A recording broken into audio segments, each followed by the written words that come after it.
या बातमीचे प्रायोजक आहेत रामकृष्ण हरी वस्त्र भांडार, बस्त्यांची भव्य दालने. आमच्या शाखा नारायणगाव बायपास, नारायणगाव बाजारपेठ, निमगाव सावा, जांबूत, बेल्ढा, आळेफाटा, पारगाव, शिंगवे, ओतूर. आजच भेट द्या आपल्या जवळच्या शाखेला.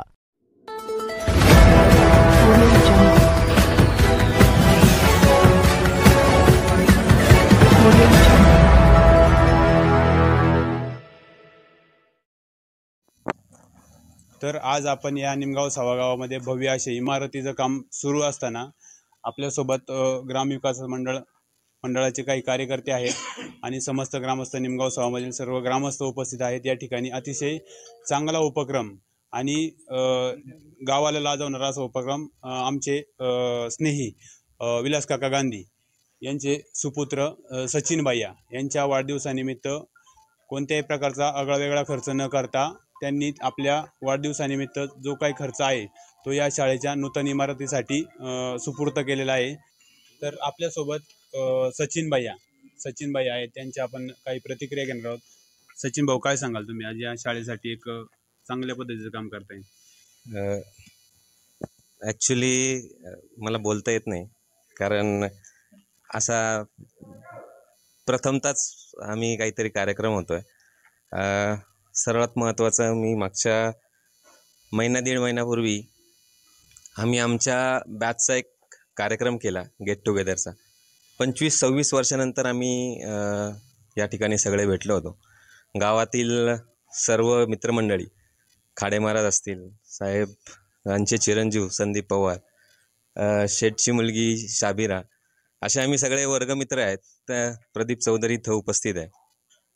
तर तो कार्यक्रम करत असताना आम्ही शाळेच्या आठवणींना उजाळा देत होतो आणि त्यावेळेस अशीच मनात संकल्पना आली की बरंच शेठ, बहुतेक तुम्हाला आठवतं नाही आठवत मला माहीत नाही, 2016 साली ज्यावेळेस आपण या शाळेचं काम चालू केलं त्यावेळेस मी अध्यक्षस्थानी होतो शाळेच्या. आणि त्यावेळेसच शेठनी डिक्लेअर केलं होतं का आपण 1-2 वर्षभरात आपण शाळेचं कामकाज पूर्ण करू.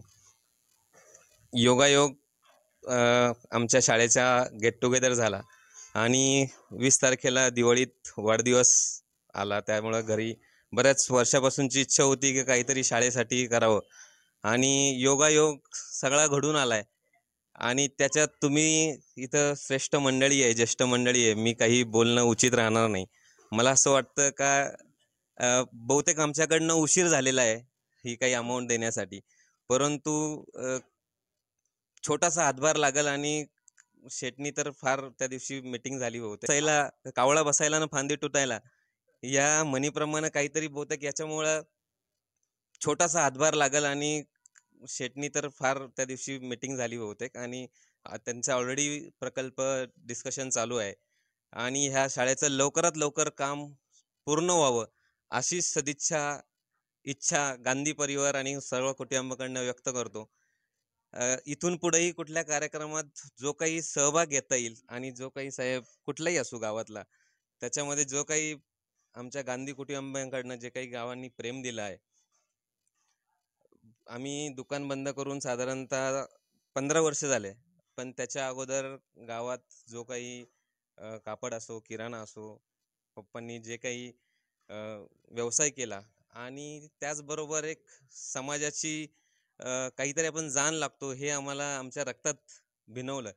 याच पद्धतीने पुण्यात मी कार्यरत आहे, अभिषेक आळेफाट्यावरती आहे, बाकी आमचे सर्व बंधू कंपनी कुठं ना कुठं व्यवसाय करतात, पण त्या काहीतरी गावासाठी करावं हा एक फक्त स्वच्छ असा उद्दिष्ट आणि त्या भावनेने मी याला देणगी नाही म्हणणार, पण हा माझा कर्तव्य आहे. बहुतेक ज्या मातीतनं आपण पुढे जातोय, ज्या शाळेत आपण शिकतोय, त्या शाळेसाठी काहीतरी आपण केलं पाहिजे.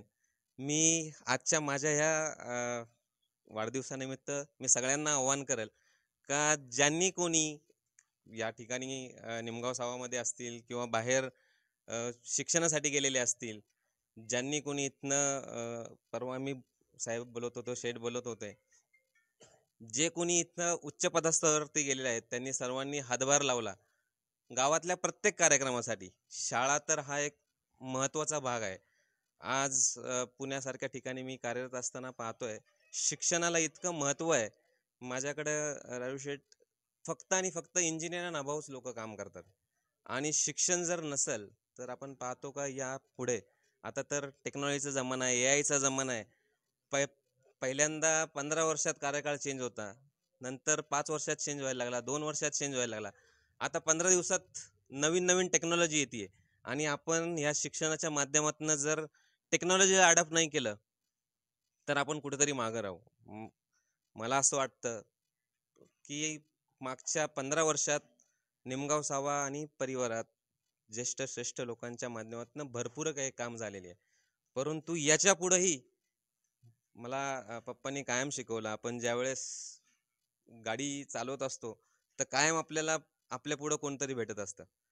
तर आपली जे काही कामं झालेत इथं न थांबता अजून निमगावचं नाव या महाराष्ट्रात आणि देशात कसं उज्ज्वल करू शकू असं मला वाटतं. आणि तुम्ही सर्वांनी प्रेम दिलं, सत्कार केला.